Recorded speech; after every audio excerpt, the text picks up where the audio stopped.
everybody, and welcome to the final interview of the COVID STEM Educator interview series. This will be our 10th interview and the last one for this series. Today I have with me Dr. Chris McCarthy. Hi Chris, how are you? Hi Angela, how are you? Good to be here. I'm really good. Hey, I love the setup you've got there.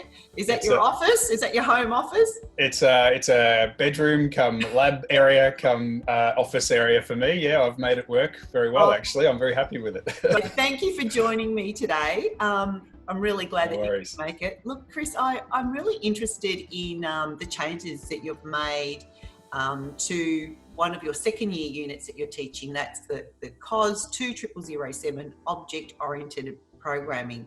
That's quite a large unit. You have over 200 students That's right, yeah, choosing that unit. And I really wanted to find out first, how did the unit run pre-COVID, and then the changes you made once we moved into the online delivery. So I wonder if you could just talk us through that.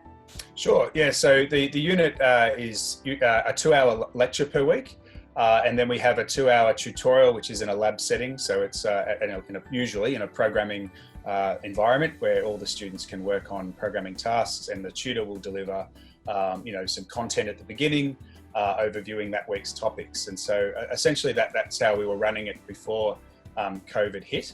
When COVID hit and we were all shuffled off campus, it was kept the structure of lab and lecture per week, where the lectures became a pre-recorded 1-hour lecture, and then our labs were made into online on Collaborate Ultra. The students would again come in with about 20 to 30 minutes of synchronous delivery from the tutor, and then it would move into one-on-one consultations in breakout rooms within Collaborate.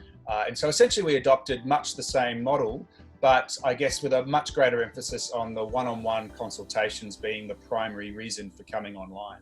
Right, and were students using the one-on-one online consultation? I think in the early weeks of COVID, it was a little quieter than I would have maybe hoped for, but it did ramp up quite quickly. And by the end of semester, it was definitely busy, and students, I think, were making really good use of both the lab times and the help desk times available. In fact, help desk really was very busy the whole time. Yeah, I guess, it's a bit of becoming acquainted to the new mode of working and the new systems, and everyone's still trying to set themselves up at home in their environments. I wonder if you could tell us or talk us through how the assessment works. Is a portfolio-based assessment. So our assessment is essentially in two parts: 100% portfolio that is submitted at the end of the semester, and then we do have a test which normally in pre-COVID days would be a 1.5 hour invigilated test around week 8. On a weekly basis, they'll be doing tasks that they need to do, getting the feedback from the tutors, who will then either tell them, look, fix this up, resubmit it, or yep, that's all good, tick. And then over time, they're forming their portfolio, and at the very end, they compile all of that into one portfolio and provide a learning summary report. In addition to the portfolio, they also have a 10-minute interview. And this, for my unit, involves them demonstrating a custom program, which is something they've designed completely from scratch. It's usually something we expect to be quite polished, really well designed, and they have to present it, argue, defend the design decisions, and we have a panel, usually me and at least 1 or 2 tutors, probing them nicely and politely, but also trying to understand what they get about what they've done. Did you still have the invigilated test? Like, what did you do for that bit? Yeah, for the test, we had to really think quite differently about it this semester just gone. We decided, rather than use it as a formal test within a really tight time-bound thing, we made it into a task. Okay. As like other tasks in the portfolio, but we gave it a strict time-bound 1-week duration. The reason being that its primary purpose is to give us, as the teaching team, an indication of where the students are at with what we expect them to be at. And it's also for the students a little bit of a prompt to say, hey, if this didn't go so well for you, perhaps you need to push at this point to go harder, because you should know this stuff by now. Yeah, fantastic.